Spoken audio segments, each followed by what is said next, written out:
ఏంటి ఇలా వచ్చావు? నువ్వు పెళ్లి చేసుకుంటున్నావని తెలిసి శుభాకాంక్షలు చెప్దామని వచ్చాను.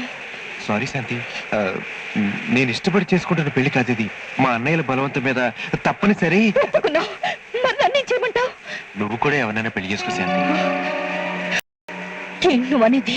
అవును శాంతి, ఇంత మర్చిపోవడానికి నేను ఒట్టి మనిషిని కాదు, తల్లిని కాబోతున్నాను. రాజా, నన్ను కాదని నాకు అన్యాయం చేయకో. మన విషయం మీ వాళ్ళకి చెప్పి మన పెళ్లికి ఒప్పించు. ఒప్పుకోరు శాంతి. ఇప్పుడు ఈ పెళ్లి ఆగిపోతే పరువు పోతుంది. 10 మందిలోనూ వాళ్ళు తలెత్తుకోలేరు. మగాడివి నువ్వే అలా అంటే వాడదాన్ని, పెళ్లి కాకుండానే తల్లిని కాబోతున్నదాన్ని నేను ఎలా తలెత్తుకోగలను? ఈ విషయం తెలిస్తే మా అన్నయ్యలు మాత్రం ఎలా తలెత్తుకోగలరు? అందుకే ఓ పని చేయి, ఈ డబ్బు తీసుకెళ్ళి ఎవరికి తెలియకుండా అబార్షన్ చేయించుకో. తీసుకెళ్ళి. ఈ పరిస్థితిలో నేను ఎంతకంటే ఏమీ చేయలేను.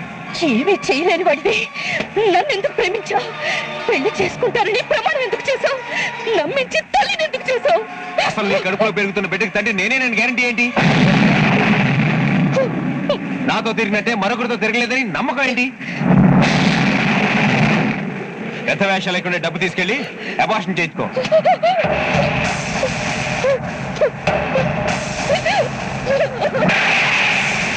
రాజా, ఏంటమ్మా?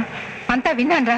ఒరే రాజా, ఇక్కడేం చేస్తున్నావురా? అక్కడ పేట్ల మీద కూర్చోవాలి. హరి, శ్రీహరి వీడేం చేశాడో చూసారా? ఆ సత్యమూర్తి గారి చెల్లెల్ని పెళ్లి చేసుకుంటానని నమ్మించి తల్లిని చేశాడట. ఆ అమ్మాయి ఇచ్చి నిలదీస్తే అబార్షన్ చేయించుకోమంటున్నాడు.